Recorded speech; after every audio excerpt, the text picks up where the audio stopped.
Good evening, everyone. Tonight, we're sitting in a quiet hospital corridor, fluorescent lights blinking like tired stars while a vending machine hums a lost lullaby. So, before you get too comfortable, take a moment to like this video and subscribe, but only if you truly enjoy what I do here. And in the comments, tell me where you're listening from and what time it is. I like seeing our little constellation of night owls. Now, turn off the lights. Maybe let a fan hum in the background. And let's begin tonight's journey together. The envelope that changed my life wasn't dramatic. It was the color of cardboard tea, and it crinkled when the nurse, a steady woman named May, tucked it against my palm. "Results are back," she said softly.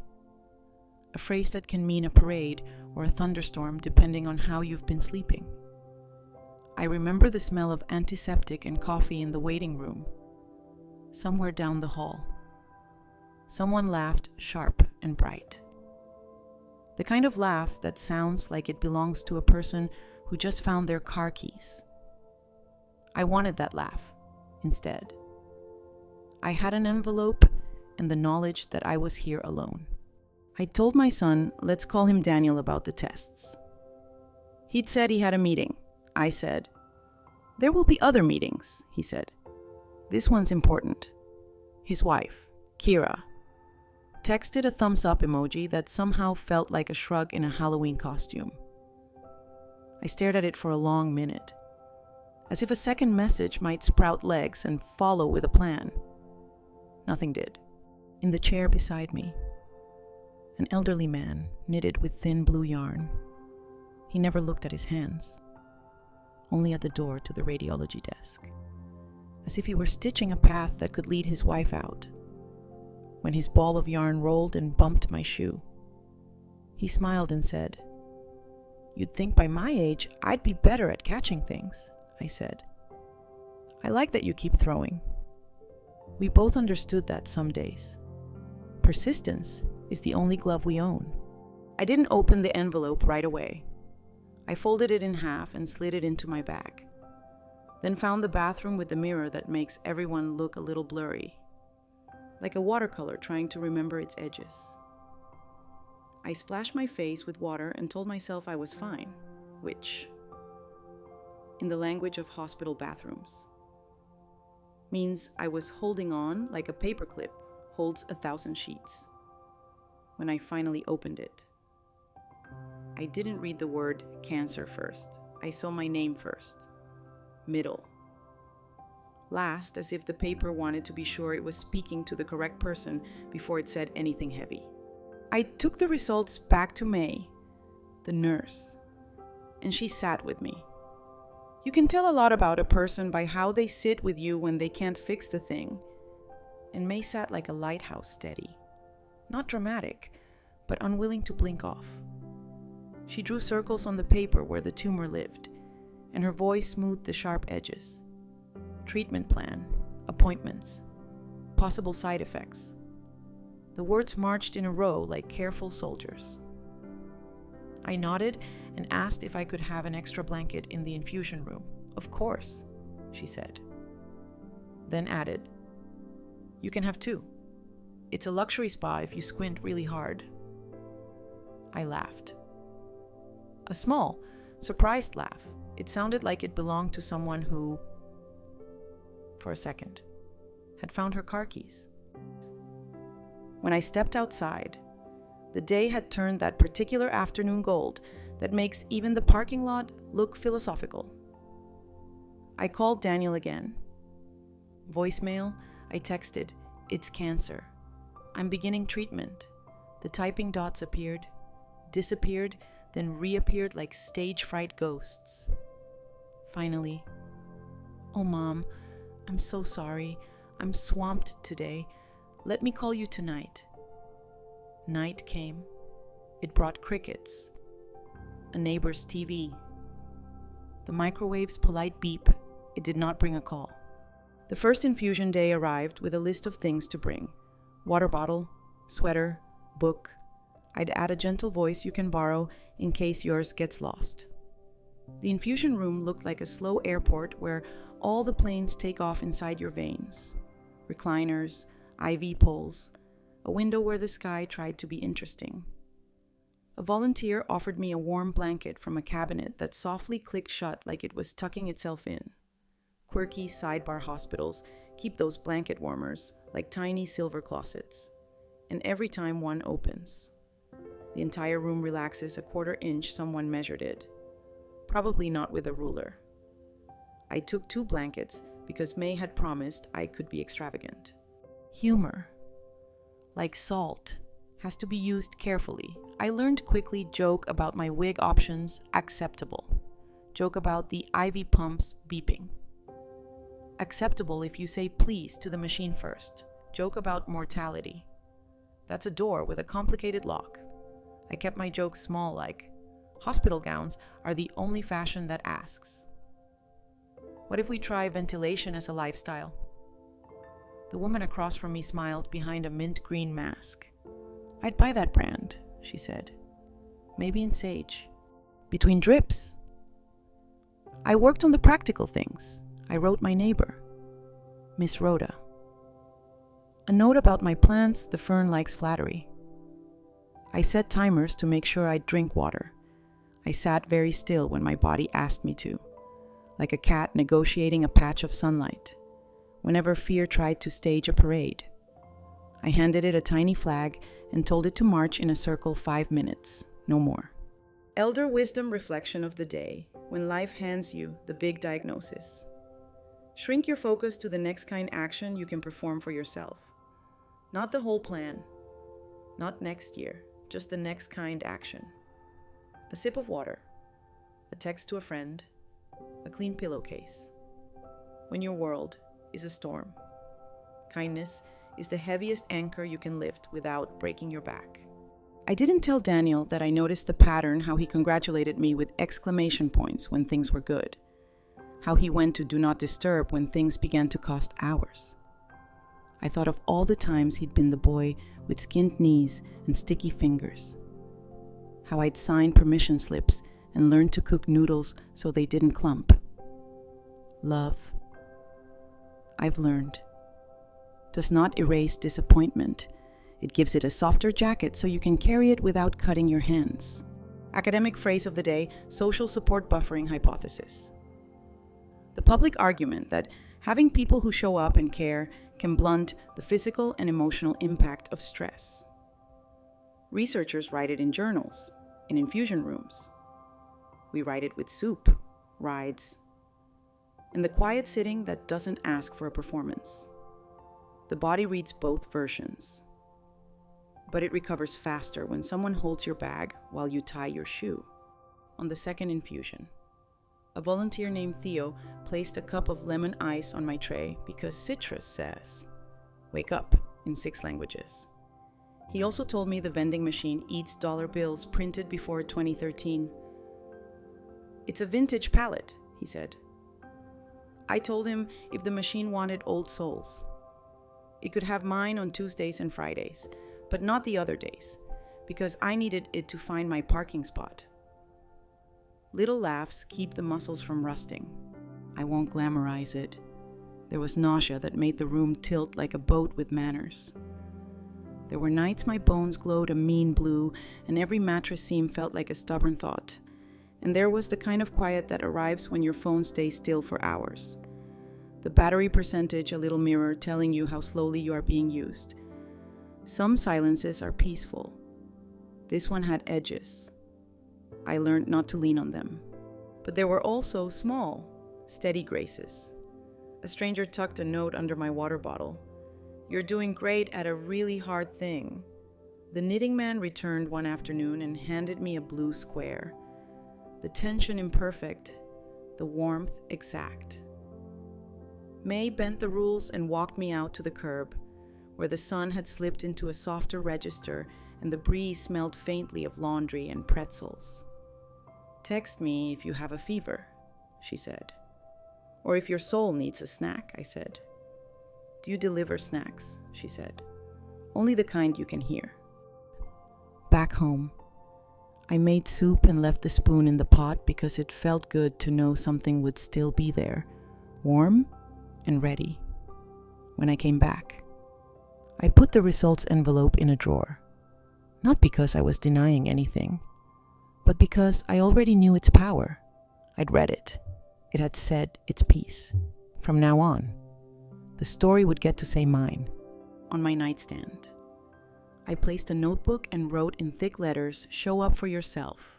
Under it, in smaller script, "Tomorrow at 8 a.m., take the walk to the mailbox." That was all.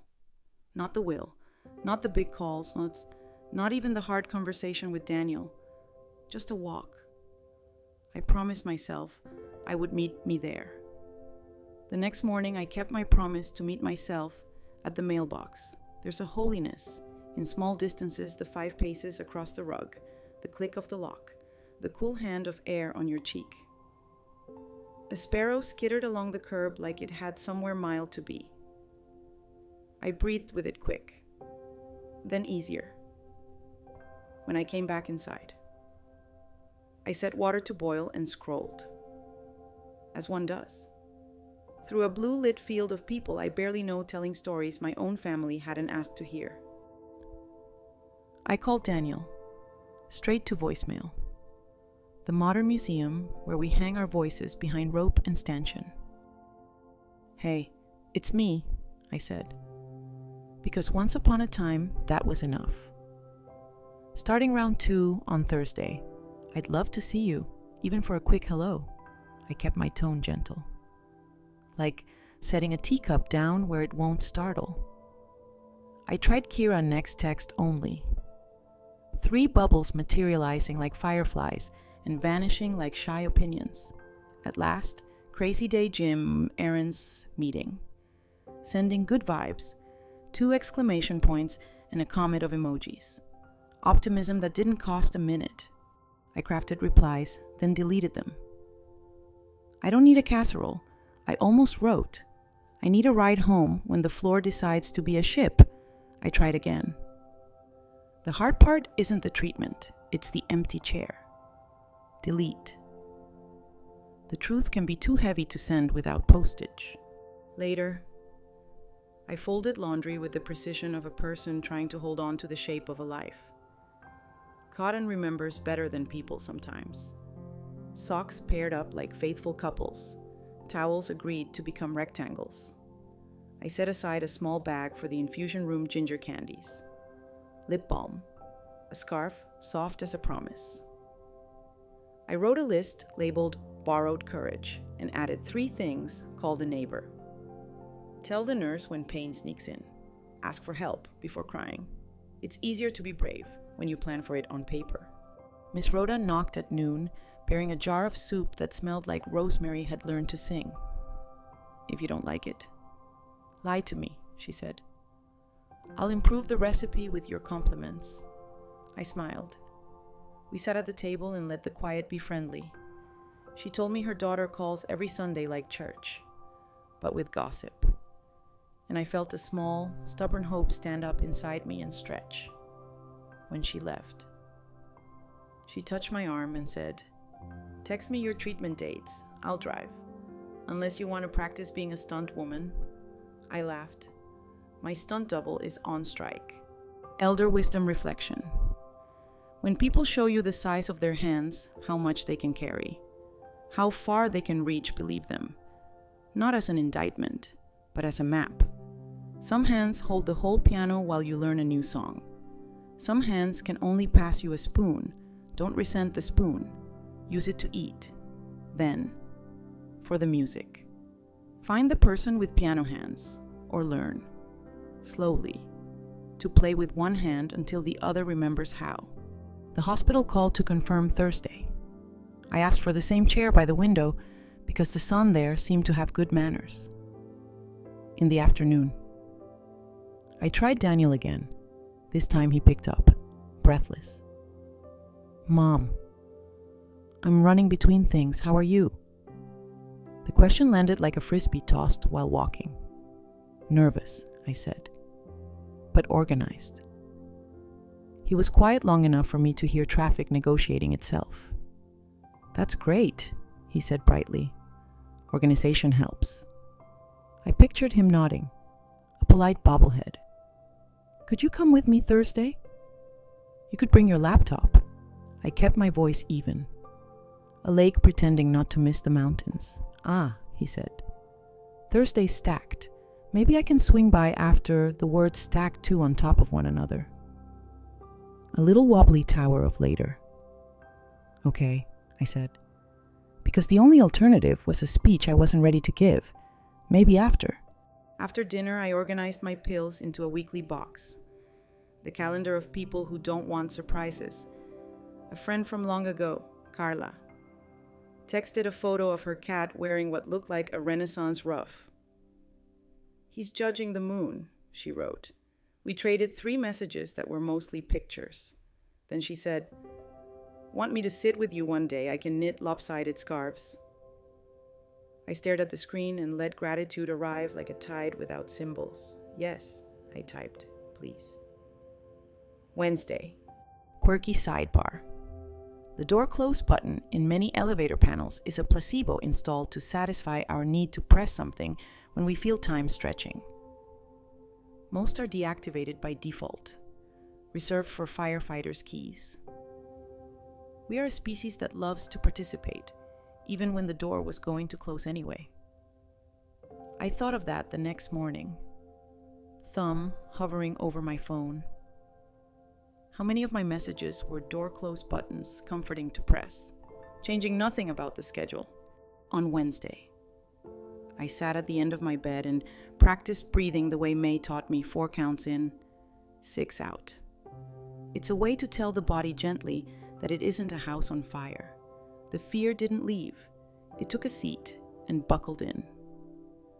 I packed a small humor for the road if anyone asks. I'm here for the Ivy couture because jokes are like mint leaves, not a meal, but they wake the water.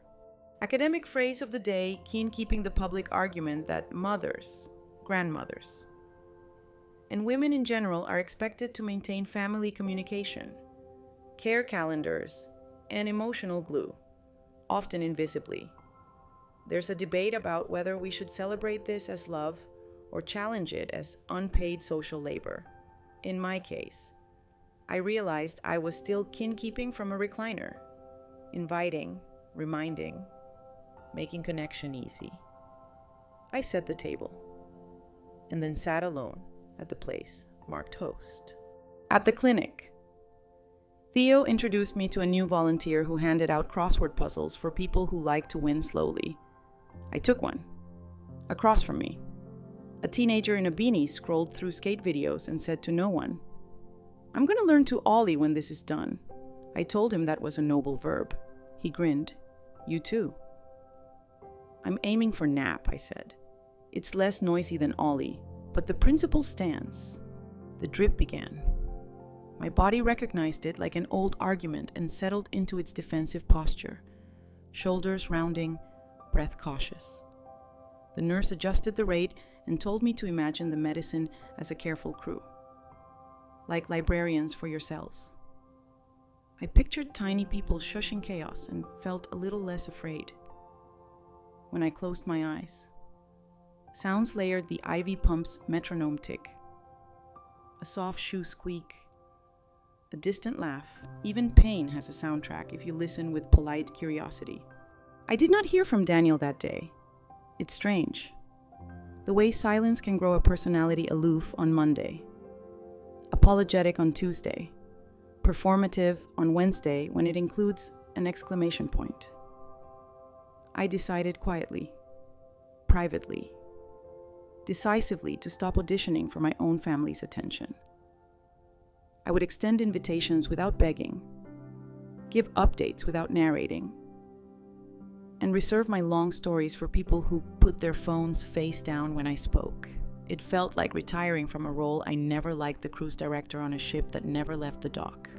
On the ride home, Miss Rhoda drove, and we competed to find the worst billboard. She won with "We buy diabetic test strips," which sounded like a sentence someone dropped and never picked up.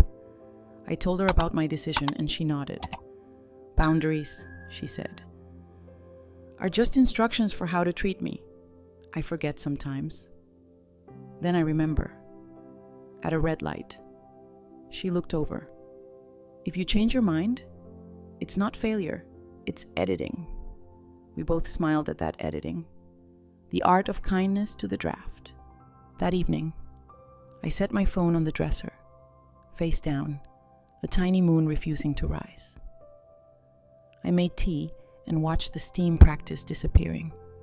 I wrote Daniel a simple text, treatment done today. Tired but okay, love you. Then I set a timer for 20 minutes and read a novel where people rescued each other on purpose. When the timer chimed, I checked my phone. No answer. I breathed. The world did not tilt. Somewhere a neighbor watered a garden. Somewhere a train practiced leaving. I fell asleep early, with the window cracked and the night offering a faint song of tires and crickets, in the soft space between awake and under. I dreamt I was walking a hallway lined with doors. Each door had a different knob brass. Porcelain, wood. Some opened when I turned them. Some stayed shut and did not explain. I kept walking. At the end, there was a window. I leaned my forehead against the glass and felt it cool the forward part of me, the part that wants, always, to keep moving. Morning arrived shaped like a soft question, and I answered it by sitting up slowly, counting 3 breaths, and putting both feet on the rug like I was docking a small boat. 3rd infusion day. I braided my thinning hair because the braid felt like a polite lie. We both agreed to tell a little longer. I texted Carla, chair by the window if they'll let us, and she sent back a photo of her cat looking like a furry magistrate. Judgment rendered, proceed with bravery. At the clinic, the air smelled faintly of lemon and printer ink. May met me with her lighthouse face and taped the line with that gentle firmness nurses learn from dealing with both vains and optimists. Carla slid into the visitor chair, pulled out lopsided knitting, and whispered like we were in a library that also served courage. If I drop a stitch, she said, it's your job to pretend it's avant-garde. I promised to gasp at all the right places. The drip started its sober metronome. I watched the clear bag the way you watch rain on a window, not because you can control it, but because seeing each drop arrive makes time less slippery. Carla filled the quiet with star-shaped stories how she once tried to bake cookies with coconut flour and produced edible sand. How her neighbor's parrot learned to say, I object at odd intervals. We laughed softly. Humor, at the bedside, is like a tea candle small, but it insists on its own light. First joke of the day, I told May I was auditioning for a role in Fast and the Fluids, playing a woman who does her own IV stunts. She saluted with a thermometer. The teenager in the beanie rolled past us on a hospital-provided wheelchair like it was a skateboard with manners. Today I will learn patience, he announced, then added, or at least neutrality, Theo. The volunteer handed him a popsicle and me a cup of crushed ice. We believe in snacks with sound effects, he said. I crunched once, the smallest thunder, somewhere between hour 1 and hour 2. The nausea arrived like a house guest who knocks while already opening the door. I closed my eyes and pictured the medicine as the librarian team again, except now they'd hired a bouncer who wore reading glasses. Carla read me the crossword clues, 6 letters to endure with quiet courage. We decided the answer was abide, even if the puzzle wanted stand. It felt good. Redefining survival as something with a soft vowel. Quirky, sidebar, cold caps, those awkward. Heavy hats some patients wear to help keep their hair work by constricting scalp blood vessels so less chemo reaches the follicles. They're effective for many people, though not all, and they look like someone made it a bike helmet with a freezer. I tried one last week, It made me feel like a cautious astronaut. Today I skipped it, because my head asked for gentleness over gadgets. Halfway through, the edges of the world brightened the way they do before a storm decides whether to be polite. May adjusted the rate and told me to breathe deeper than my worry. I did, and it helped. Elder wisdom reflection. When your body becomes a busy room nurses, drips, feelings. Facts choose a single corner and keep it tidy. One breath you trust.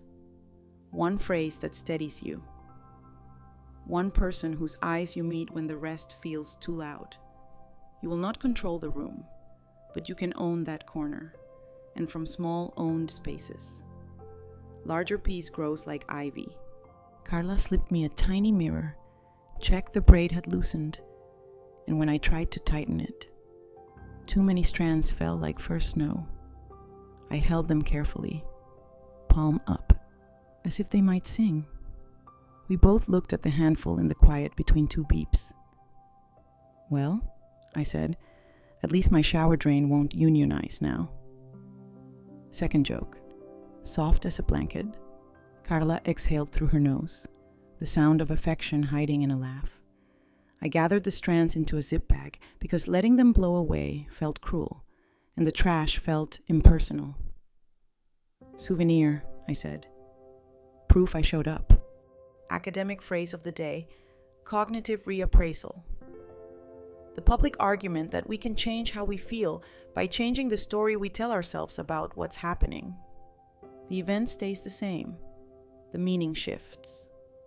It's not toxic positivity. It's a practical tool with science behind it.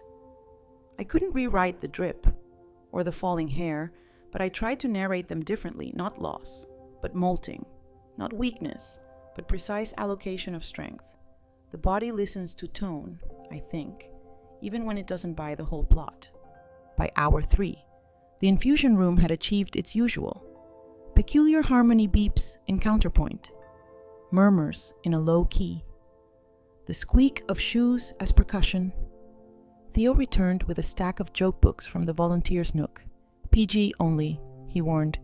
We have a purity rating to protect. I read one aloud to Carla.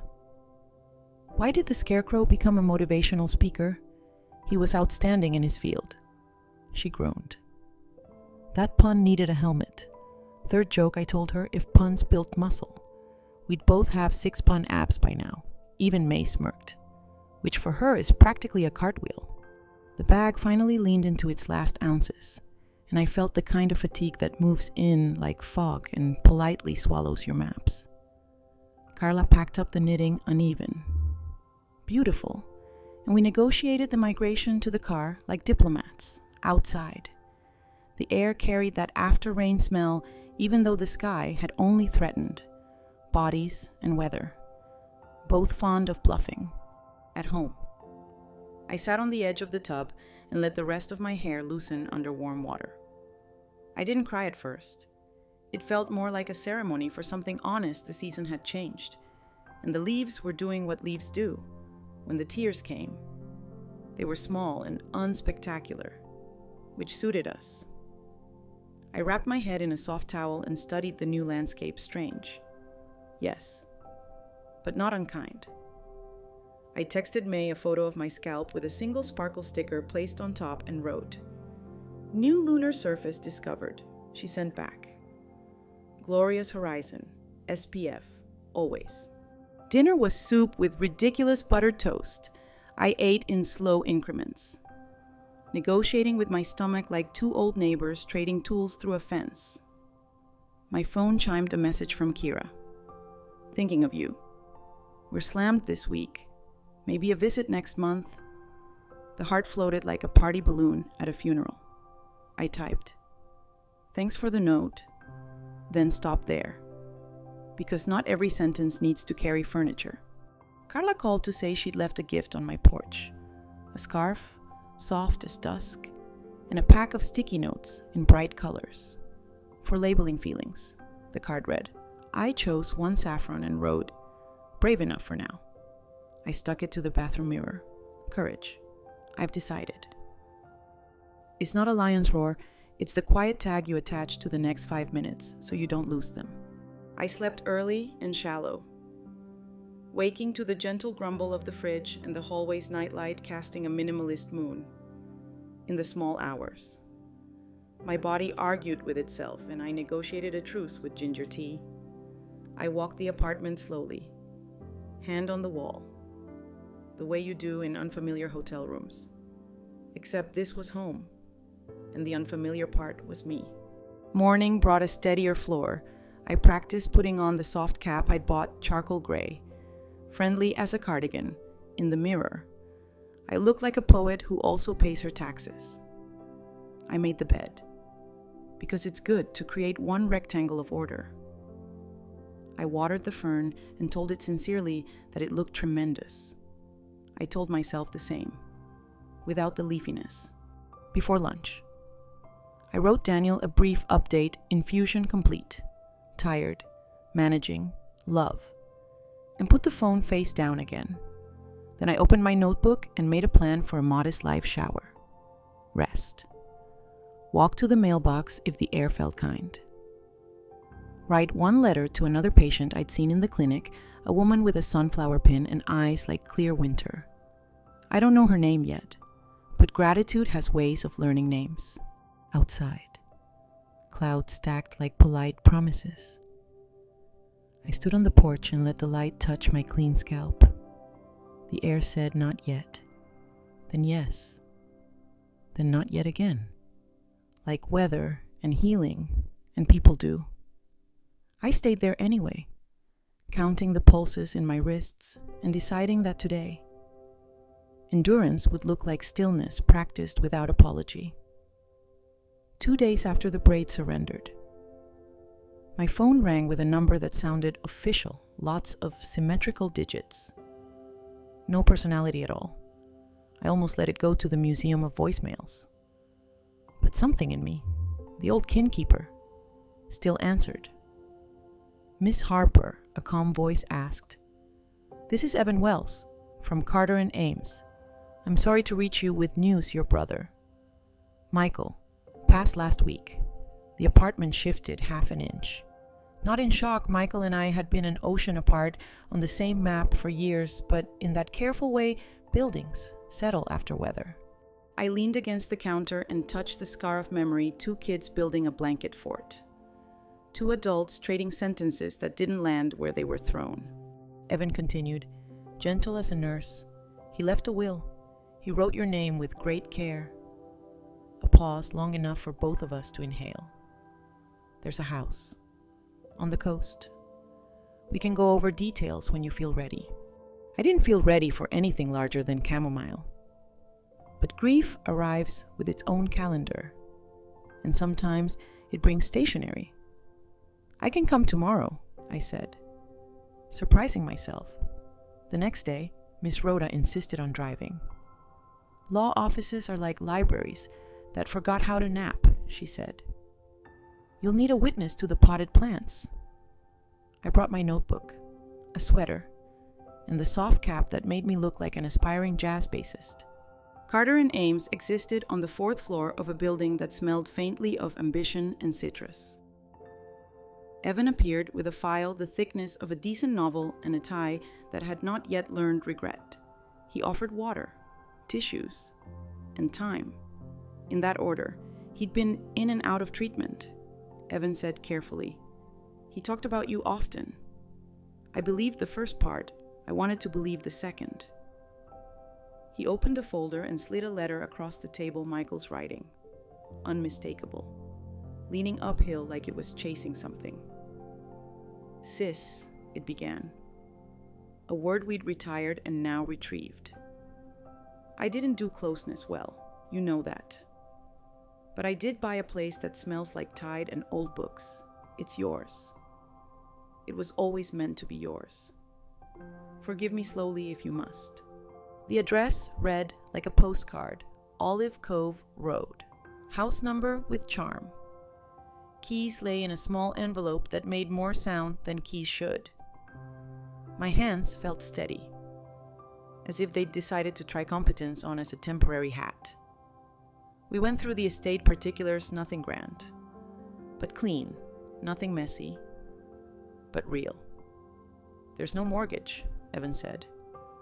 And for a moment the room smelled like relief, which is to say air, finally. Quirky, sidebar, sea glass, the smooth. Frosted pebbles. People collect at the shore often begins as broken bottles, plates, or even old medicine vials tossed by time. Waves sand them down for years until sharpness becomes something you can pocket without bleeding. Whole museums exist for these softened shards. People pay money for the history of edges becoming kind. I decided I would learn the tide schedule and go looking. We drove down the next morning. The highway unspooled like it had been tutored in patience. In the passenger seat, I practiced my new rule of jokes: keep them small, keep them gentle, keep them true. If the house has wallpaper with boats, I'm naming them all after snacks. I told Rhoda. The HMS pretzel, the SS biscuit. She snorted. A fleet of carbohydrates. Later. When a seagull the size of a linebacker paced the pier, I whispered, "He looks like management." And we agreed the bird probably supervised the ocean's HR department. Olive Cove Road was exactly what it promised, a line of weathered cottages leaning toward the water like old friends in conversation. The house at our number was shingled gray. Blue door. A brass knocker shaped like a shell. The key turned with a sigh, and we stepped into the kind of quiet that has been practicing. Floors old enough to dream. Bookshelves that remembered hands. A window that offered the horizon without making a speech. I ran my palm along the banister and found the pleasant smoothness of 1,000 ascents. "He chose well," I said, and the words found their own chair. In the kitchen. A note sat beneath a magnet shaped like a lighthouse, hot water finicky. "Speak kindly and wait." I obeyed and was rewarded with a kettle's patient song. We made tea and sat on the back steps while the ocean practiced coming and going, nothing dramatic. Just competence in motion. Elder wisdom reflection. Sometimes the people who fail you in presence still gift you something in absence money. A map, a lesson, a place where the air remembers your name. You don't have to pretend that fixes what was broken. You can let the gift be good and the wound be true at the same time. Life is not a court where one cancels the other. It's a table where both sit. Learn their manners, and on excellent days, share the bread. I slept that first night in the smallest bedroom, the one with a window that kept its promises. Chemo fatigue pressed its familiar hand at my shoulder, but the sea answered in metronome breaths, not louder, just sure. At 3 a.m., I padded barefoot to the kitchen and ate a banana with solemn ceremony. Joke 2, I toasted the banana with imaginary champagne to potassium. The quiet proletariat of minerals. The house kept me company with antique radiators that made opinionated pops. We're all entitled to our noises. In the morning, I walked the sand at low tide, hat snug, scarf soft as a whisper. Seaweed left its cursive along the shore. I saw a child herself, a serious scientist, poking a tide pool with a stick and narrating to an invisible audience. "This one is Gary," she declared about a crab. "He is shy and also angry." I understood Gary intimately. I found 3 pieces of sea glass the color of faded hope and pocketed them like blessings you're allowed to keep. My phone, the loyal moon, showed 2 messages, one from Kira Hope. "You're resting. We're slammed this weekend brunch with clients." And one from an unknown number that became Daniel's voice when I pressed play. "Hey, Mom? Heard about Uncle Mike. I'm sorry. That's... wow. Let me know if there's anything we can do." The words we and do leaned away from each other like acquaintances at a bus stop. I listened twice, then texted back. "Thank you. I'm at the coast for a few days. The air is helping." He responded with a thumbs up, less a shrug this time, more a placeholder. I put the phone away and let the ocean have the last word. Academic phrase of the day: post-traumatic growth. The public argument that after hardship, some people don't just bounce back, they grow in unexpected directions, developing stronger relationships, deeper appreciation, altered priorities. It's not romanticizing pain, it's noticing what sprouts through cracks. I wasn't sprouting yet, but I could feel the soil warming. By afternoon, I'd found the fuse box, the best window for morning light, and the chair that fit my back like a memory. I also discovered Michael's habit of labeling jars imprecise. Scientific script screws, miscellaneous, twine, moral support, tea, strong opinions. I laughed out loud, then cried, then laughed again because bodies like to show off their range. Joke 3. I told the jar of screws we were now in a committed relationship. Someone had to hold things together. A neighbor appeared over the fence like a friendly chapter heading. "I'm Alma," she said. "House 4. I water plants and gossip ethically." She handed me a small loaf wrapped in waxed paper. "Blueberry. Welcome." We spoke for 10 minutes about tides, paint colors, and how gulls never apologize. She didn't ask about my hat. She looked at my eyes. When she left, she said, "Thursday mornings. We sweep the shared walk. It makes everyone feel neighborly and keeps the splinters on their toes." I promised to sweep what I could and supervise what I couldn't with great dignity. That evening, I sat on the back steps again and watched clouds arrange themselves like careful furniture. The ocean didn't care about my plans, which somehow made it the perfect companion. I thought of Michael as a boy, building sandcastles with moats too ambitious. We'd argue about whether waves knew us. Now, holding his keys, I decided the answer was yes. In the only way that mattered, it came. It went. It came again. It kept showing up. Before bed, I wrote in my notebook, "This house is not an escape, it's an edit." Under that, learn the names of the stars you can actually see. And then, lower, where the page seemed to whisper back, "Heal in public sunlight and private shade." The kettle hissed approval. The radiator applauded with its old bones. The ocean exhaled like a friend who'd decided to stay. The doorbell at Olive Cove rang with the confidence of someone who expected to be let in. I was halfway through labeling a jar nails, opinionated in Michael's tidy style when I opened the blue door and met the bright, rehearsed smile of my daughter-in-law. "Hi," Mom Kira sang, holding a basket swaddled in cellophane that crackled like a polite storm. I was nearby. "Thought I'd check on you." The bow could have docked a small boat. Behind her, the ocean breathed its predictable breath. Inside me, another tide shifted, the one that carries both welcome and caution in the same wave. "Come in," I said, stepping aside.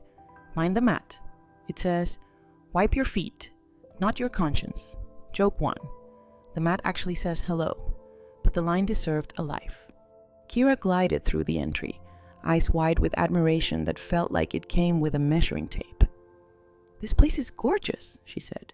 And a beat later, "How big is it?"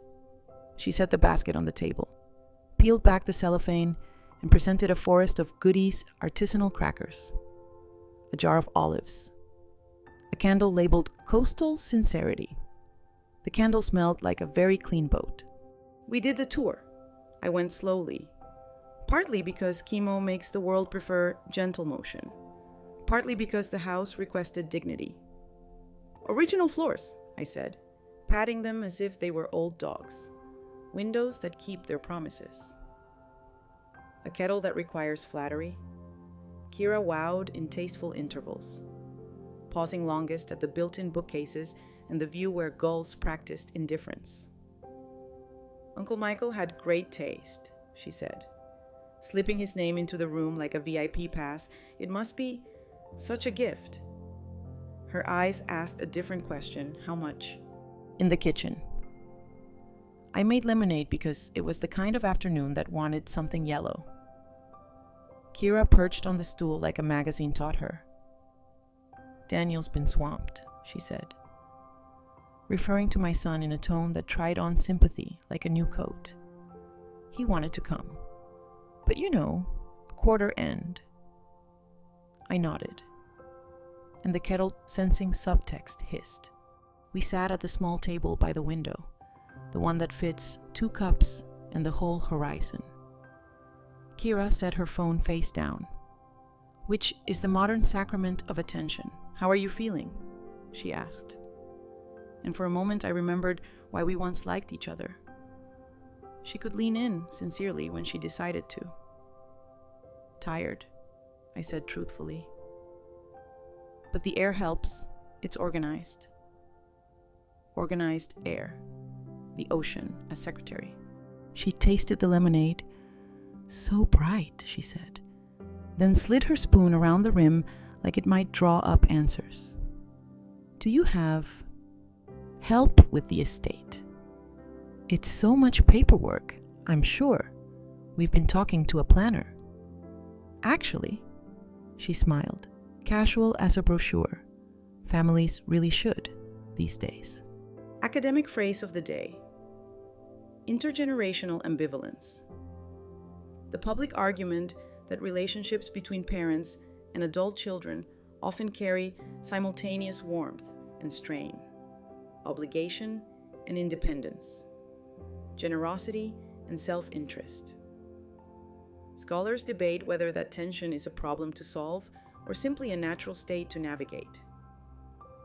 I felt the debate convene at my table, 1 chair for love, 1 for legacy, 1 for the ledger she was too polite to produce.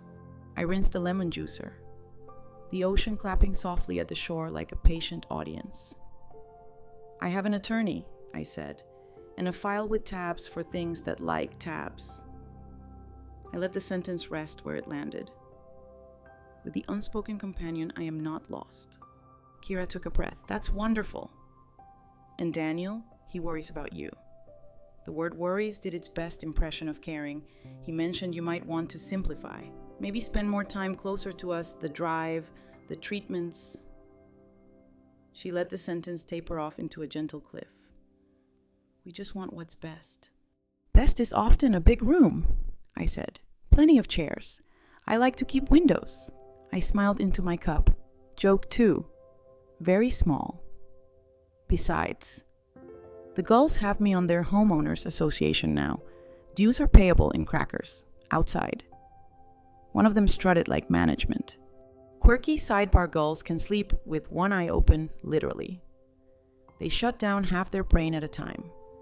A trick called unihemispheric slow-wave sleep. Useful if you're a bird on a busy beach, or a person trying to rest while someone asks friendly questions with a calculator inside them. I did my best gull impression: restful, watchful, polite. Kira toured herself through more sentences, each with a handle, of course, with medical paperwork. Sometimes it's helpful to have a power of attorney just temporarily so someone can sign if you're woozy. And then, in terms of long-term planning, consolidating assets is efficient. The candle labeled Coastal Sincerity flickered like it had opinions. "I've consolidated my dignity," I said lightly. "Paperwork next." She laughed, relieved. She thought we were on the same team. I opened the basket and broke a cracker because chewing is a boundary too, when she suggested, offhand like a cloud, that we could loop in our guy a planner who does wonders with family trusts. I tucked the sentence into a mental folder marked Noted. Elder wisdom reflection. When conversations start to feel like carefully padded hallways leading you somewhere you didn't plan to go, slow down. Ask yourself 3 questions. What is being offered? What is being asked? What do I actually need? If you can't answer all 3 without squinting, open a window or a new subject. Nothing urgent, can't wait, 5 honest breaths. We walked the back steps again. The ocean had switched to its late afternoon voice, lower and firm, like it had deadlines. Kira posed with the view for a photo so the girls can see the girls being her group chat, which operates like a minor government. She asked about Michael's labels, his neat jars. He was adorable, she declared, as if the deceased had finally learned manners. She turned. All brightness dimmed half a stop. "Listen," she said. "This is awkward, but family's messy and I'm a fixer. There's a rumor, just gossip, that you were confused." During treatment, Daniel was terrified. He thought maybe temporary guardianship would protect you from predatory, the word did a lot of work. Guardianship, predatory, protect. All good words doing questionable shifts. I watched a wave roll in, do its job, leave again without a speech. "I remember everything I need to," I said.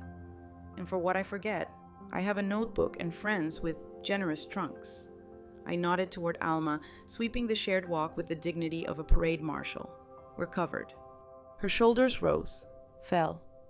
"Of course," she said quickly, retreating to safer ground. "Anyway, we should do a big family dinner soon. I'll text. Thursday. Or maybe a little get-together this weekend. Casual? No pressure."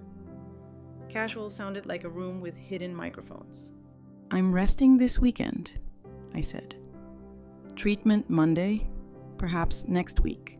Lemonade again." I let the sentence mean exactly what it said. She leaned in for a hug that smelled faintly of salon and hurry. "We love you," she said, and I said, "I know," which is not the same as I feel it, but keeps the porch friendly. After she left, the house exhaled radiators, floorboards, me. I carried the basket to the counter and removed the candle, deciding it would live in the bathroom where sincerity seems less performative. I opened the olives and ate 3. The salt reset my mouth's weather. My phone buzzed, a text from Daniel. "Kira said you're good, proud of you. Mom, proud of me." Like I'd won a meet where the sport was accepting advice. I typed back, "Thanks for checking in. Today I practiced walking slowly and making honest lemonade. Then I put the phone face down and walked the perimeter of the little yard. One slow lap, then another. The fence knew my pace by the 3rd turn. Back inside, I labeled 2 more jars in Michael's careful hand. Spare keys. Metaphorical. Boundaries. Tested. Joke 3. If found, please return to owner, who is currently learning to keep them. I set water for tea and watched the steam draft essays on brevity. The day thinned into a soft evening. I wrote in my notebook, "Be kind without being convenient." Under that, smaller. When the doorbell rings with a smile, answer with your spine. And then, like a weather report I could trust tomorrow. Tides medium, winds honest, appointments minimal. Outside. The gull on the rail tucked one eye in and kept the other on duty. I copied him for a while, then finally let both eyes close, secure in the kind of vigilance that doesn't cost you sleep. News travels in small towns the way steam slips from a kettle quietly into everything. At Olive Cove, it began with a question shaped like kindness. Alma knocked with her broom, tucked under one arm. "Honey," she said, eyes careful. "Do you want me to put your trash cans out on Thursday, or are you still mixed up about pickup day?" A breeze shuffled the porch light. "Thursday," I said. "Blue lid for recycling." Her relief arrived a fraction early, like she'd practiced it. "Perfect," she said, then added, "soft as thread. Somebody told someone you've been a little foggy." I told them fog lifts. Mine's do too. That afternoon, the pharmacy called to clarify my refills. The tech's voice wore a cardigan. "We just received a concerned family member note," she said, "asking that a third party be alerted if you request changes."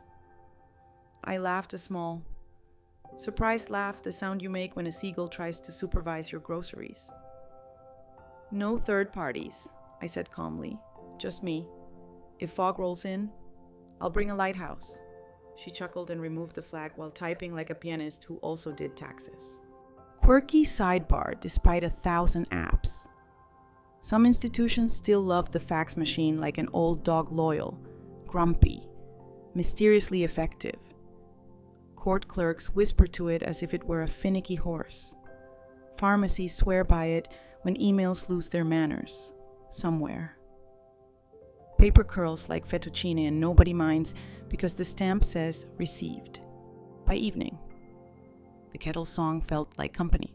I sliced an apple the way nurses slice thyme cleanly, in manageable pieces, and scrolled through messages in careful sips. A text from Daniel blinked. "How are you feeling today?" I wrote steady. Fog-free, apple precise. He heart reacted, the modern version of nodding from another room. The next morning, Evan called from Carter and Ames with a voice that had learned gentleness in a hurry. "Would you be available to talk?" he asked. "Of course," I said, bracing the phone between shoulder and cheek while the ocean rehearsed its vowels. "I received an inquiry from a colleague," he continued, "about a potential petition for temporary guardianship over you. It hasn't been filed. Yet." The word "yet" sat down in my kitchen and took off its shoes. "On what basis?" I asked. "Because handholds help. Alleged cognitive impairment related to treatment," he said, choosing each syllable like it might bruise. The name listed as Petitioner Daniel Harper. I felt my heart practice a new rhythm, steady but revised. Michael's blue door held its color. The kettle clicked, reminding me to breathe. Evan cleared his throat. "A paralegal." "I know," previewed a draft from a planner who, how to put this, likes to move faster than empathy. "Your daughter-in-law is CC'd throughout." They cited missed calls, confusion about finances, and concern for predatory actors. "I thought you should see what may be forming." A chime announced his email. The subject line courtesy. "Copy unfiled draft for awareness." Inside, a PDF, my name in careful fonts. Paragraphs arranged like padded hallways. And a single sentence that tried to turn Fog into a siren respondent has exhibited significant confusion, including misplacing property and mismanaging appointments. I set the phone on speaker, laid the pages flat, and let my eyes take their time. "I'd like to respond," I said finally. "Not in court yet, but in the world." Evan exhaled. "That sounds like the right order," he said. "Document everything, dates, times, names. Ask for copies of any form signed on your behalf. And if anyone attempts to file without notice, we'll meet them on the courthouse steps with sunlight." For a moment, I liked him the way you like a bridge, useful, honest, and designed to carry weight. Academic phrase of the day. Information cascade, the public argument that people adopt a belief because they see others holding it, not because they have strong evidence, after enough nods. Rumor dresses like fact. Economists use it to explain market bubbles. Sociologists use it for gossip. Families use it for the kind of story that starts with "we're worried" and ends with "we took control." The cure is boring and beautiful primary sources. Patient checking. A stack of receipts taller than the tail. I started my stack. Notebook open, pen obliging. I wrote Tuesday. Alma asked about trash day. Answered accurately. Pharmacy flagged, concerned family. Removed at my request. Wednesday. Evan shared unfiled draft naming Daniel as petitioner. I added screenshots, my calendar, the medication list. The sea glass photo labeled with Tide Times because competence can be tender.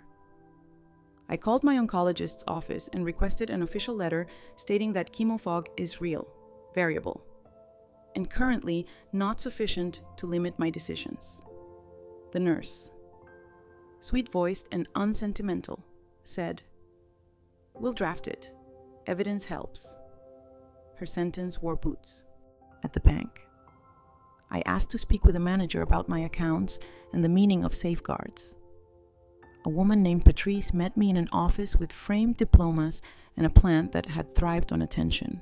I told her, plainly, that I was undergoing treatment, that some family members were enthusiastic about my well-being in ways that looked a lot like paperwork, and that I wanted alerts on any attempted changes. Patrice listened the way good professionals do, eyes awake, keyboard closed. "We can add verbal passwords," she said.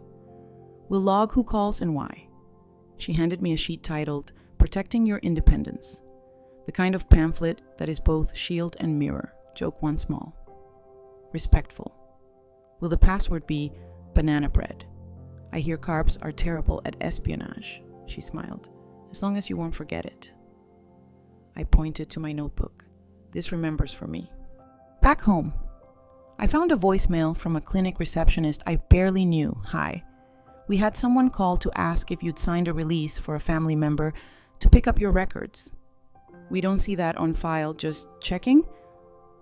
I called back, thanked her for the gatekeeping, and confirmed that my records travel only with me or people whose names I bring like flowers. Gatekeepers deserve flowers. Elder wisdom reflection. When trust phrase. Stop relying on memory to hold the net. Use paper. Use timestamps, save emails, ask for stamped copies. Not because you plan to argue, but because you deserve a smooth table to lay the truth on when it's time to pour tea and talk plainly. I walked the shared path with Alma at 4, broom in my left hand, phone in my pocket, spine remembering its job. We pushed sand into a cooperative pile and talked about nothing in particular, dogs with opinions. The best paint for damn porches. How seagrass whistles when the wind is in the mood. "You all right?" she asked finally. "I will be," I said. "I'm building a notebook with better manners than a rumor." She nodded. "Good. Lies hate clean lines." Evening set its dishes out on the horizon. I opened the courtesy copy again and read the sections labeled Exhibits and Prayer, which, in legal paper, means request, not worship. I highlighted every sentence that asked the court to give my life a chaperone. Then, gently, I wrote a list titled Receipts I Can Bring to Lunch, because clarity does good work when people can see it. Item 1, the oncologist's letter, 2 pharmacy log, 3 bank safeguards, 4 Evans email, 5 my calendar annotated with fog and clarity like a weather report no one could argue with. Joke 2, whispered to the kettle while it warmed. If this becomes a show, I'm calling it So You Think You Can Parent Your Parent. The kettle, a dignified critic, declined to laugh. I laughed for both of us. Because humor is a solvent that keeps the heart from seizing. I texted Daniel. "I heard you may be worried about my decision making. I'd like to talk here, where the air is organized and the lemonade is honest." Saturday noon. The dots appeared, vanished, returned like birds considering landing. "We can try," he wrote. "We're slammed, but maybe we'll make it." I typed back, "Good. Bring your appetite and your questions. I'll bring my notebook." Kira replied in the shared thread with a row of hearts and a calendar emoji. The diplomacy of people who believe a schedule can forgive motive. I slept that night with one window cracked, the ocean reading its same efficient poem. At 2 a.m., worry pressed a cold finger to my sternum. I sat up and breathed like May taught me in for 4, out for 6, again. Joke 3 for myself, the gentlest kind. Some families pass down recipes, ours passes down forms. I let the laugh be small, I let it exist. Then I pictured Saturday's table lemons bright, napkins folded, evidence ready not as weapons but as windbreaks. The goal wasn't to win, the goal was to name the weather correctly and then choose whether to sail together or dock apart. Before dawn, I wrote one more line in my notebook. A boundary is not a wall, it's a well-tended gate with a welcome sign and a working lock. I drew a tiny gate beside it. Hinges sturdy, path swept. The sky paled at the edges like a promise that likes to be kept. I lay back down, listened to the long, patient breath of water, and let sleep come hand me a quieter hour. Saturday arrived with honest sunlight and a wind that didn't need to prove itself. I juiced lemons like they were small suns with polite boundaries, set out bowls of olives and almonds, and opened my notebook to the page titled "Receipts I Can Bring to Lunch" on the counter. The kettle waited like a witness who preferred chamomile to drama. At 11:58, tires crunched the shell drive. I breathed in 4, out 6, and answered the blue door with the steadiness I've been practicing. Daniel hugged me first, quick, a little off-center, what you give when you're not sure how to enter a room you built badly. Kira followed with a bakery box and a voice that had spent the morning being reasonable. Between them stood my grandson, Eli, all elbows and earnest eyes. He held a paper bag like it might be a passport. "Hi, Grandma," he said. Small but confident. "I brought a thing." "We like things," I said. And his mouth tried on a smile and decided to keep it. We ate outside at the small table that overlooks water learning to be glass. I served lemon chicken and a salad with cucumbers that squeaked their opinions. Eli pushed a crouton around like he was planning a parade route. The conversation did that careful walk families do when one side brought a bakery box and the other side brought the truth. Kira complimented the view, the chair, the breeze, and after a beat, my resilience. Daniel nodded in beats, like a metronome auditioning for empathy. I poured lemonade into glasses that had seen more honest summers than we have. "Before dessert," I said gently, "I'd like to speak plainly, then you can speak, and then we'll see what we can build." Eli looked at me with a seriousness that made the ocean pause. "Grown-up meeting," he whispered, like it was a species he'd only read about. I slid the notebook between the olives and the box of eclairs. "I've heard you're worried about my decision-making," I began. And Daniel found intense interest in the salt shaker. "I've also seen a draft petition with my name in paragraphs I didn't approve." Kira's smile tightened one half stop. "It was exploratory," she said quickly. "We want to protect you." "I appreciate protection," I said, "especially the kind that arrives with soup and rides. The kind that arrives with forms tends to rearrange the furniture." I turned the notebook so they could see. "This is the letter from my oncologist stating that while treatment can fog the brain, mine is presently clear enough to sign my own name, my own checks, and my own jokes. This is a log from the pharmacy, no third-party permissions. This is Patrice at the bank confirming verbal passwords and alerts.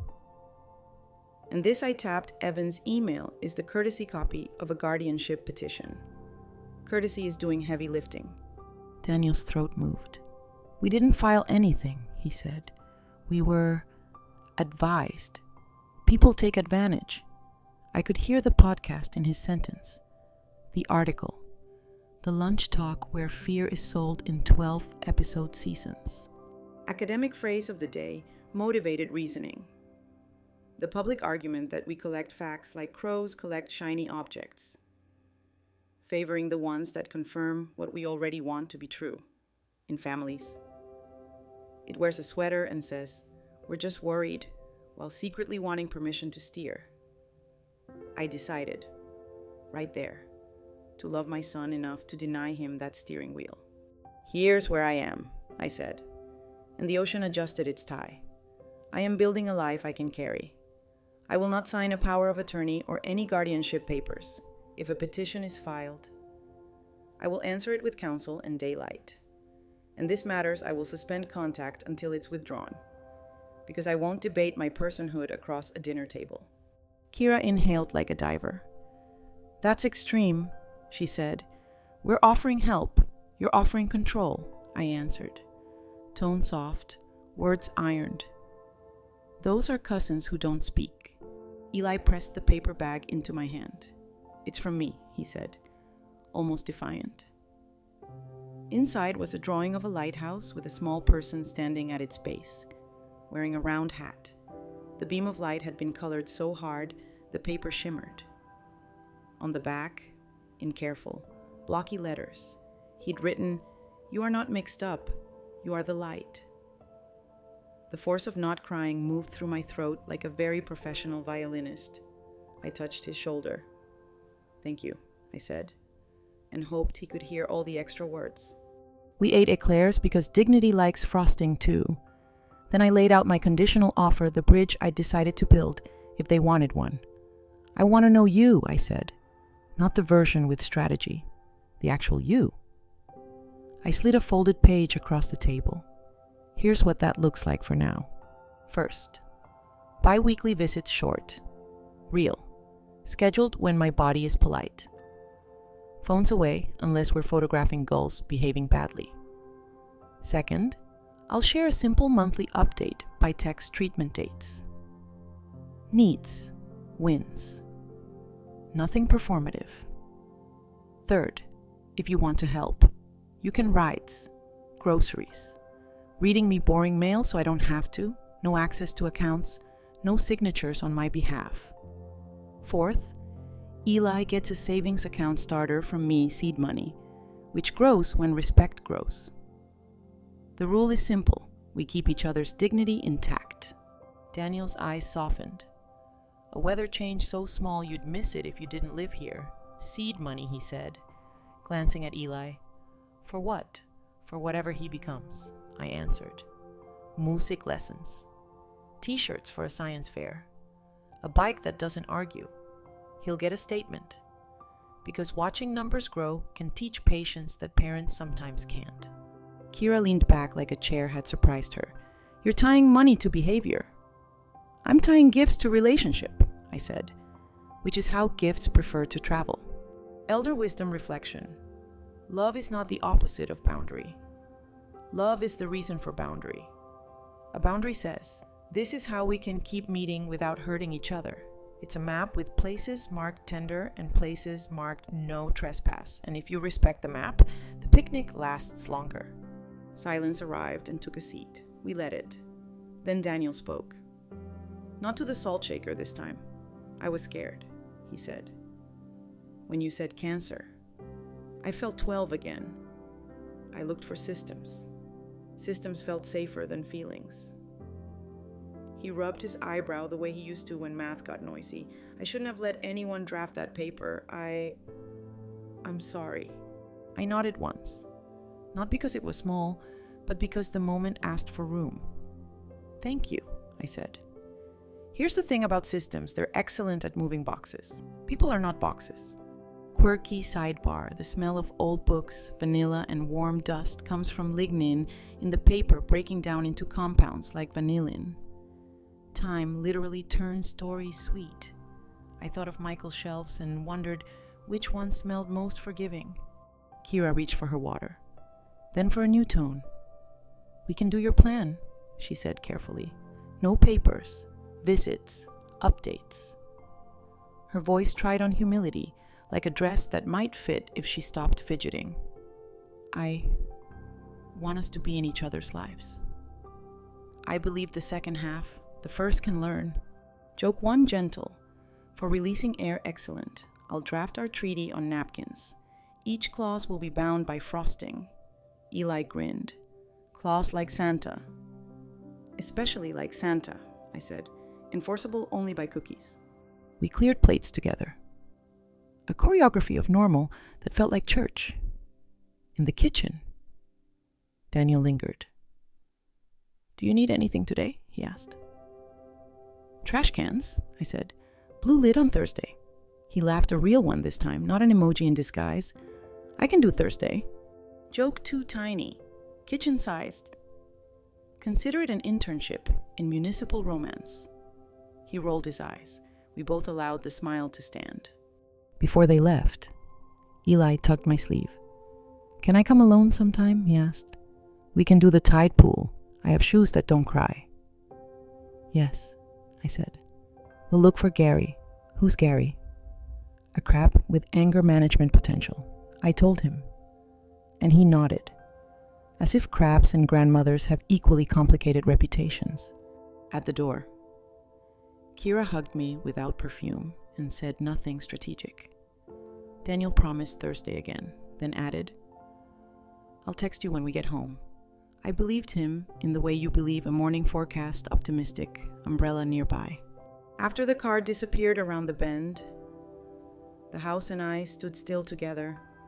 I washed the lemonade pitcher while the ocean graded the afternoon pass.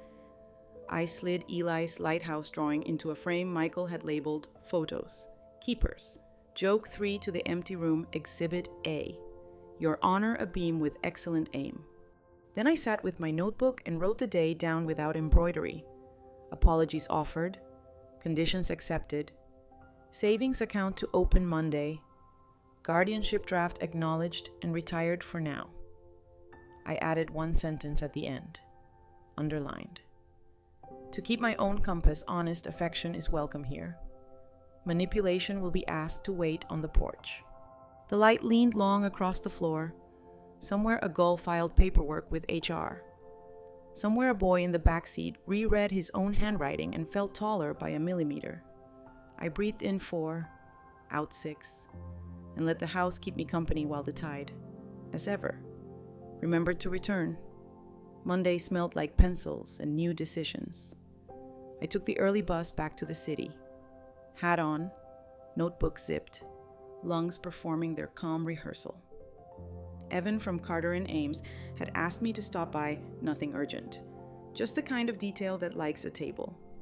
He'd said so. I brought my best table manners and a bag of butter cookies for morale. His conference room window made a rectangle of mourning on the carpet. Evan slid a slim stack of papers toward me with the solemn cheer of a waiter who knows the soup is excellent. 2 things, he said. Tapping once. First, your brother's will.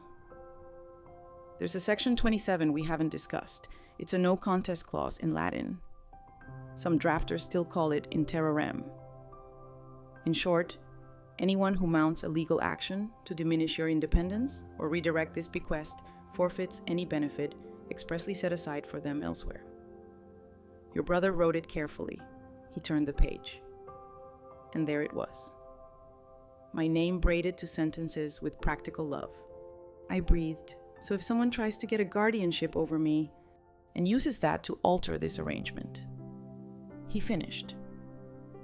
Section 27 wakes up, and one more piece Michael's letter of wishes includes a small education fund for Eli contingent on his parents not challenging your autonomy.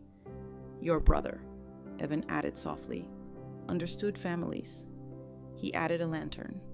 I let the room be quiet enough to hear my heart adjust its tie. Joke 1 small, respectful. So 27 is the plot twist clause. Evan smiled. It is the literary flourish of the probate world. Second thing, he said, sliding a different dossier forward.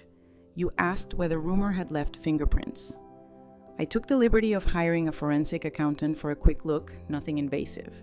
Only your credit pulls, public records, and any change of address requests. 2 weeks ago, someone attempted to open a store card in your name. Denied. 3 days later, a mail hold was placed on your apartment for 48 hours, then canceled, and the planner Kira mentioned sent requests to 2 clinics for family access to your records, both rejected. We have the logs. The kettle in my chest started to boil, then chose instead to hum. Thank you, I said, and meant it the way a porch means shade. I'd like copies, he nodded. All yours. Quirky sidebar legal paper is longer than normal letter paper, 8.5 by 14 inches. An extra 2 inches that seems like a joke until you realize entire lives get argued in the margins. Legend says the extra length dates back to English scribes who liked room for notes and flourishes. Today. It just means your briefcase learns endurance. I held those pages, the long ones, and felt the inches as time I didn't intend to waste. I texted Daniel from the lobby. Can you come by Olive Cove Wednesday? There's a clause you should read and a lighthouse you should see. He responded quickly. Yes. I owe you Thursday's bins anyway. A beat later. From Kira, I can join. We're in town? My thumbs paused, then typed, come, both. We'll have cookies that make truth easier. Back at the coast. I arranged the butter cookies on Michael's blue plate and set the 27 pages beside them with a paperclip that looked sturdier than many opinions. Alma poked her head over the fence. You look like someone expecting weather, she said. Forecast a breeze with contracts, I said. Refreshments provided. They arrived on time. Daniel, with flowers that looked like apology, had hired a florist. Kira, with a smile, tuned exactly 1 degree down from triumph. Eli wasn't with them. School, they said. And I let that be true without pinching it. We sat at the table by the window, the one that seats honesty best. I poured lemonade. The ocean practiced being a calm witness. Before we start, I said, thank you for coming. I want to show you something Michael wrote with both eyes open. I slid section 27 across the table, turned so they could read. Daniel's forehead gathered like a thoughtful curtain. Kira's mouth made a precise line. Evan had highlighted the crucial sentences in yellow that looked almost cheerful, challenge her independence. Forfeit benefits tied to goodwill. Any attempt to redirect this property through guardianship triggers the clause and redirects a separate bequest away from challengers. Education fund preserved, if parents refrain from interference, Michael had written, in his plain hand on a side letter. I offer love with conditions because I loved badly without them. Kira's finger came down on a paragraph like a compass that wanted to be a sword. This is punitive, she said. It pits us against whatever you decide. It protects what I decide, I said, keeping my voice in its night-soft register. It also protects Eli. He keeps his beam. I tapped the part about the education fund as long as his parents keep their hands off the wheel. Daniel exhaled, a sound I recognized from when he was small and tried to swallow a truth too big to carry dry. So if we push guardianship, Eli loses if you file, and if it's used to redirect this house or my choices, I said. Michael set that boundary so I wouldn't have to raise my voice. It's already raised, on paper. Academic phrase of the day game theory, particularly the concept of credible commitment. The public argument is that sometimes you constrain your future choices on purpose, so everyone knows which paths are off the table. It makes cooperation more stable. Michael's clause is exactly that, a lighthouse that says, sail here and you keep your keel, steer there and you run aground. No yelling necessary, just visible rocks. I handed them the forensic packet next. One more thing to put daylight on, I said. A card application in my name, denied. A mail hold I didn't place. Requests for my medical files without my signature. I'm not asking you if you did these. I'm showing you that my life is supervised by systems now, not whispers. If similar attempts continue, Patrice at the bank calls me, Evan calls the court, and I call myself out of the room. Kira flushed anger, embarrassment, both. We didn't apply for a card, she said quickly, then too quickly. Our planner might have tested something without. Daniel touched her wrist. A small shake of the head. He looked at me, and to his credit, didn't reach for a story with shiny parts. I'm sorry, he said. This got away from us. Elder wisdom. Reflection consequences are the quietest teachers with the best attendance. When you don't shout and you don't fold, you allow consequence to do its patient work like tide and time, changing the shore without arguments. We ate cookies because talking uses sugar, like fuel. Joke too gentle, to oxygenate the room.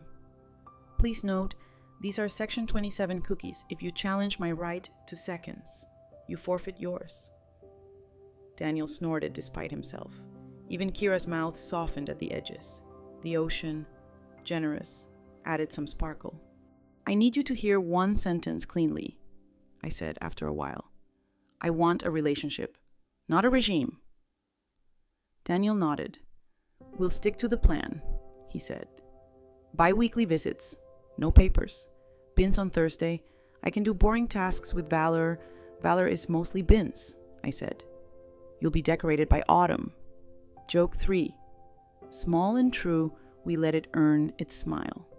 Kira stayed behind when Daniel carried the empty glasses inside. She looked at the claws again, then at me, the way people look when they realize the tide comes whether they approve or not. "I was scared," she said finally, voice lower. "True. Scared of debt, of you getting hurt, of us being the ones who didn't show up right.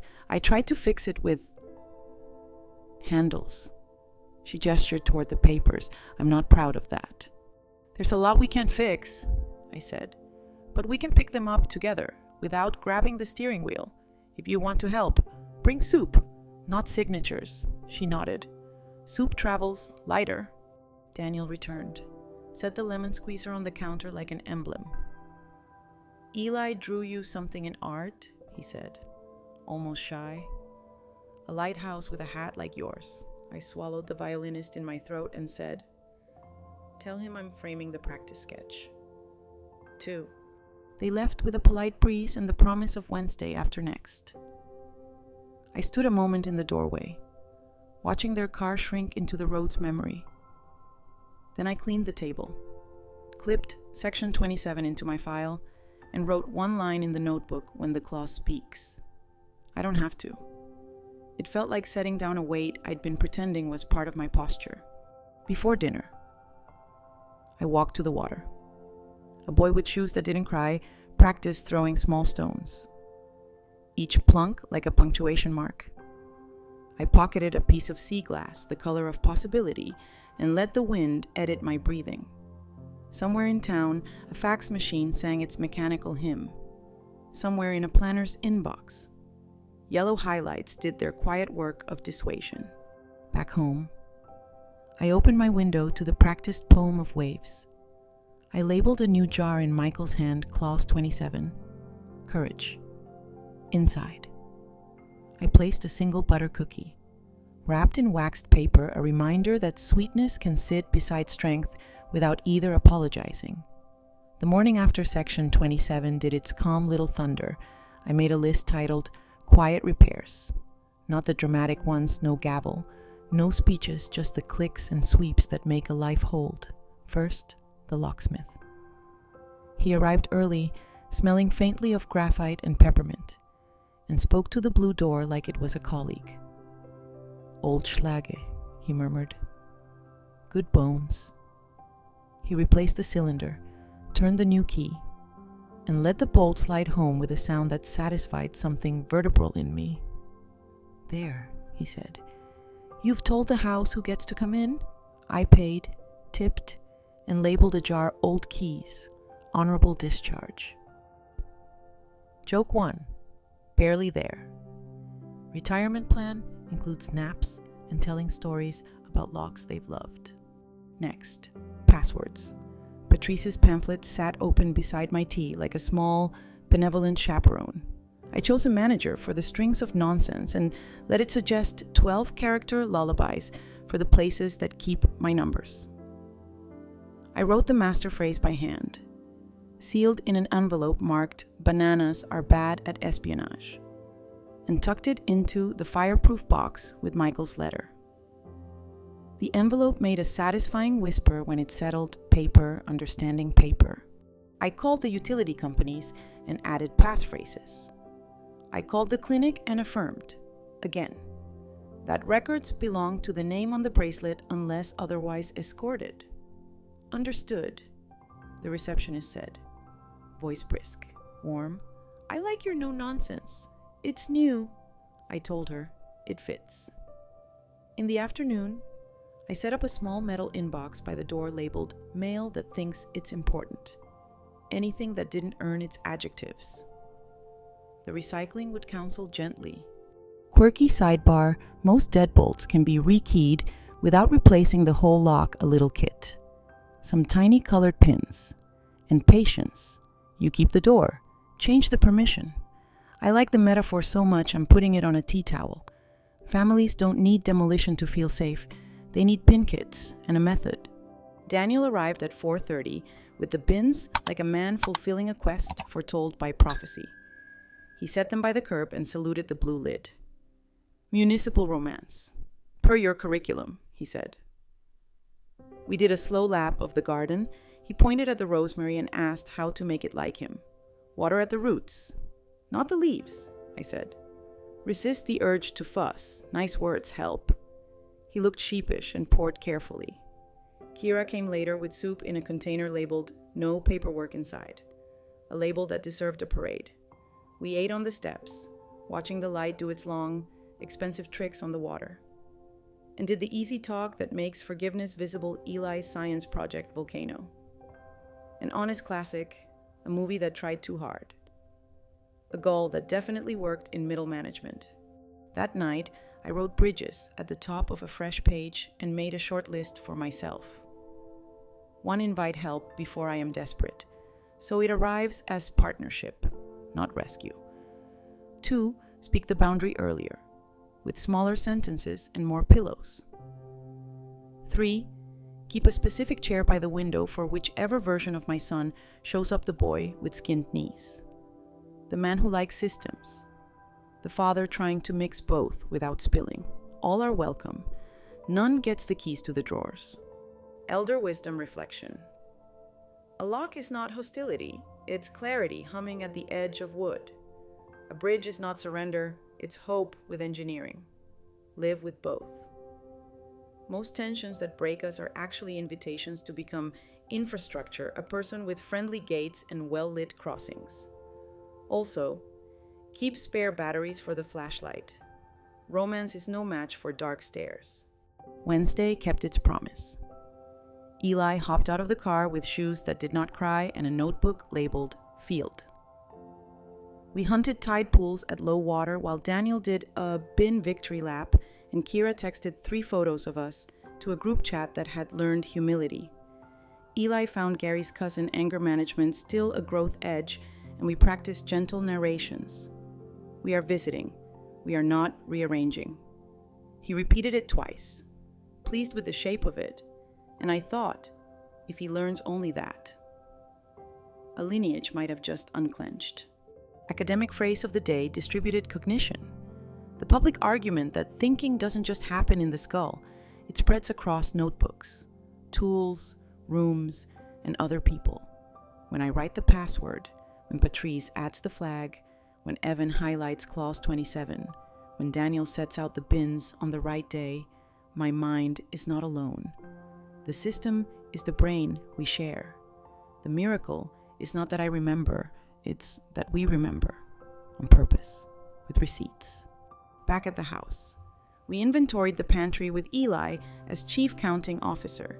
He made solemn check marks and awarded the olives good citizen status. Joke 2. I told him the olives had paid their taxes. He asked if olives liked roads. I said, "They prefer smooth bread." He taped his lighthouse drawing above the small desk, where it turned into policy, not just art. When Daniel and Kira left, Eli hung back on the porch and handed me a folded index card. "In case you're foggy," he said. Practical, kind, inside. In his increasingly confident letters, "If someone is pushy, call me. I will say, 'No, thank you,' loudly." I kissed his cap and told him every lighthouse deserves a foghorn. Evenings returned to their patient register. I changed the bed, because clean, crisp cotton tells the skin there is order. I rubbed lotion into my new scalp as if it were a shy friend. I wrote Alma a note that said, "Thank you for sweeping truth into a single pile." She replied with a jar of pickles labeled Courage, brined. I put them beside the olives, citizens both. A letter arrived from the oncologist, 2 sensible paragraphs documenting clarity and autonomy, signed in a hand that has steadied 1,000 storms. I added it to the file and felt my shoulders drop a degree. Another letter came from Evan, a copy of the recorded deed with my name nested where names live long. Paper can be cold comfort. It can also be a heated blanket if you plug it in correctly. I slept with the window cracked, because the ocean's hush has become the soundtrack for this life's second draft. In the small hours, the old fear knocked, not rudely, just to remind me it knows the address. I let it sit on the chair for 5 minutes, then offered it chamomile and no conversation. Joke 3, I told fear it could share the blanket if it promised not to hog the metaphor. It sulked, then complied, when it left. I placed the master envelope back in the box and felt the tiny click of a day secured. In the morning, I started the gentle work of pruning contact lists, not banishments, edits. I moved certain names from emergency to when I have extra energy. I added May, Theo, and Patrice to trusted. I put Evan under bridges. I left Daniel and Kira where they were and added Eli with a star that meant the future likes crayons and clarity. Alma and I painted the little fence a color called Sea Whisper, though it whispered like a person who wanted to be heard. We taped the edges and made brushstrokes that looked like agreement.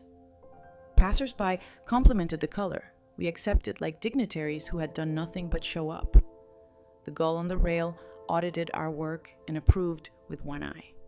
In the afternoon, I walked to town to put my name on the volunteer list for the library's Saturday story hour. I can read softly, I told the librarian. I have references from the ocean. She smiled and gave me a date on the way home. I stopped at the hardware store and bought a spare mailbox key. The clerk cut it with a high, happy whine, then held it up like a medal. 2 is peace of mind, he said. 3 is a conspiracy. I decided to remain blissfully non-conspiratorial. At dusk, I sat by the window and looked at the street's reflection of sky in puddles that refused to evaporate on schedule. I wrote one more sentence in the notebook. Small and firm, I am not auditioning anymore. Beneath it, lighter, but I will keep singing because songs are for keeping. The kettle approved with a sigh. The house made its dear, bone-old pops. The door's new cylinder held the evening with exactly the right amount of grip. When the phone buzzed, it was simply a photo from Daniel, 2 blue bins neatly aligned. A caption, Municipal Valor Achieved. I sent back a trophy emoji and, because we are learning to be a system, a reminder.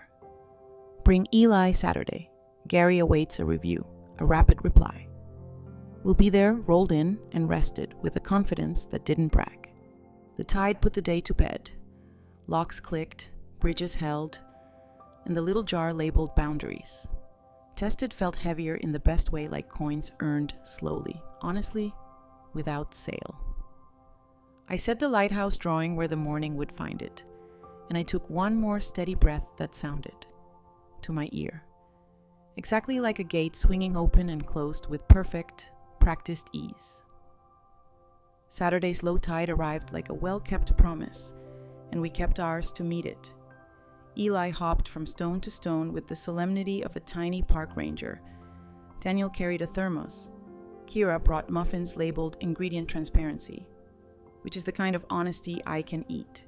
We knelt at the bright pools and practiced our sentence. We are visiting. We are not rearranging until the water accepted our credentials. Gary the crab declined an interview, but his cousin, more diplomatic, waved a claw like a mayor at a ribbon cutting. By noon, we were at the library for story hour. The children spilled onto the carpet like carefully organized confetti. I read softly about boats that make friends with storms and let the vowels be gentle enough to loosen small shoulders. When the book closed, a girl with 2 braids announced, "My grandma is brave," which is a thesis I did not dispute. Daniel sat in the back, phone face down, learning how silence can clap. Kira stacked chairs like pennants with good posture on our way out. The librarian pressed my hand. "You read like a tide," she said. Steady, then brighter. I told her I practiced nightly with an ocean coach, joke 1. light as foam. Back home, Alma wandered over with a pie and a rumor that somebody had organized a casserole sign-up for days when soup would be practical, but the stove refuses negotiations. I wrote my name only on the Wednesdays when the infusion schedule left me tender. Let people help when help is the correct size, Alma advised. We cut the pie as if it were a ceremony for civilian courage. In the late afternoon, we set a table on the tiny lawn, butter cookies, lemonade, a jar labeled Good Citizens, where olives pay taxes in brine. The guest list was small and exact. May drove down on her day off with the kind of smile that can convince pain to stand in the hall. Theo brought popsicles and a deck of cards for people who like winning in alphabetical order. Patrice waved from the sidewalk like a sensible angel on break. Evan arrived in rolled-up sleeves, the legal equivalent of friendly. We toasted to small systems working, the breeze approved with an understated standing ovation. Academic phrase of the day: social capital. The public argument that trust, reciprocity, and networks of ordinary favor exchange act like a currency that makes communities resilient. Economists chart it. Sociologists name it. Grandmothers simply practice it by remembering who likes lemon and who needs a ride. Sometime between May's second laugh and Theo's third pun, I realized my balance had climbed. I could withdraw comfort without overdraft fees. Quirky sidebar. The International Code of Signals gives every flag a meaning at sea. The yellow and black Lima flag means ship is under quarantine, while the white and blue Alpha means diver down, keep clear. I've started to imagine a modest flag for houses in treatment striped in due visit, don't rearrange so neighbors can recognize the harbor rules. Until the UN returns my calls, I have a doormat and a notebook. As dusk began its slow appointment, Daniel surprised us by producing a cheap kite from a grocery bag neon. Uncomplicated. Eli wanted to fly something that doesn't cry, he said. A sentence that managed both apology and evolution. The wind flirted, then committed, and soon the kite held a line that stitched sky to hand. Kira steadied the spool. Eli gave commentary that would have impressed several sports networks. I stood behind them and felt that quiet warmth you get when a boundary and a bridge share a handshake without anyone narrating it. Elder wisdom reflection when you repair a relationship. Don't aim for the old house. Build a smaller, sturdier one with better windows and fewer closets for secrets. Stock it with tools you actually use. Apologies that fit. Humor that doesn't poke. Schedules with rest built in. Invite people over in short visits until the walls learn your voices again. Call it home only when everyone reaches for the light switch in the same place. When the kite came down, we ate dinner in easy present tense. Conversation wandered through ordinary Meadows trash day. Science projects. Which goal definitely manages HR for the entire shoreline. May told a story about an infusion pump that behaved like a diva until somebody said, "Please," out loud. The machine obeyed, reminding us that even metal enjoys manners. Patrice described a fraud prevention seminar where the password example was banana bread, and I had to press my lips together to keep from claiming royalties. Joke 2, gently warmed. Theo dealt us a quiet card game and declared the winner outstanding in their field, like a scarecrow with a resume, which nearly cost him his popsicle by vote. Joke 3, I awarded him a medal for agricultural comedy, first class, after dishes. Daniel asked if he could fix the wobbly garden chair. He fetched Michael's jar labeled "Screws, Miscellaneous." And the way he turned the screwdriver patient. Exact made something in me unclench by a centimeter. Kira wiped the table with the same attention she once reserved for phone screens. And Eli, my lighthouse correspondent, taped a new index card next to his drawing, "If you need me." I'm small but loud. We ended the evening at the water's edge, where the tide wrote its cursive and the horizon practiced remaining. Daniel put an arm around his son. Kira tucked a strand of hair. I held the thermos at my belly like a polite furnace. Nobody delivered speeches. The quiet did its good. Heavy work. Later, after the house had clicked into night mode, I sat at the little desk and wrote the final pages of this season's notebook. 2 years of fighting, I began. And I am still here, a person with keys and jokes and a file with tabs. The absences carved rooms, the rooms now hold tables. I added begin donation rights fund for patients who sit in empty waiting rooms, blanket warmer refills, Thursday cookies for the nurses with lighthouse faces, practical love, small and weekly. I sealed a check for the clinic's patient aid program and addressed it in letters thick enough for the postman to feel the weight of the envelope's intention. I also clicked open the savings account for Eli and named it Lighthouse Fund, with an automatic deposit and a note that said, for beams and bicycles, for music and models, for whatever honest thing grows.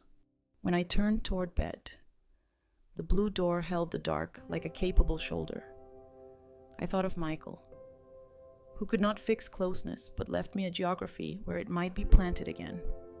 I thought of May and Theo and Patrice and Evan, who, without fanfare, formed a gentle perimeter that let me sleep. I thought of Daniel and Kira, arriving imperfectly, staying more carefully, learning the choreography of soup before signatures. I thought of Eli's small, loud courage. And then I let the ocean read its long poem without me for a while, because tomorrow wants a rested narrator. The house breathes the way the tide breathes, unhurried, sure. And tonight I let myself breathe like that. 2, a little longer in, a little longer out. As if each inhale were a small forgiveness, and each exhale a door left ajar for morning. There were difficult corridors in this season waiting rooms that echoed, chairs that learned my shape, a phone that forgot to ring, and yet, in the quiet, a circle formed. Not the noisy kind, not the ceremonial kind, just the kind made from steady names and ordinary favors. The kind that sets a cup down within reach and says softly, I'm here. Keys changed. Locks learned new manners. Passwords found their better hiding places. And in the very same breath, bridges found their spans. Hands found the tool they could hold without shaking. Voices practiced shorter sentences that didn't break under their own weight. Soup arrived more often than strategies. Laughter came in spoonfuls and never asked for credit. The ocean kept the rhythm for us until our own hearts remembered how. I will carry forward the simple rules we made visit. Don't rearrange, protect, don't possess, bring receipts, and also bring muffins, and I will keep a chair by the window for whoever comes honestly. Even if their apology still needs stitching, there will be more appointments. More Thursdays with bins, more notes taped to mirrors in colors that vote for courage. There will be story hours where children lean closer, and tide pools where small creatures wave a careful greeting, and long, slow evenings where the kettle speaks in paragraphs and the house answers with its old, kind bones. And when the moon lifts its pale coin above the water, I will remember that surviving is not the same as arriving, but it is a road that can be walked in softer shoes, with better company, under a beam that does not tire.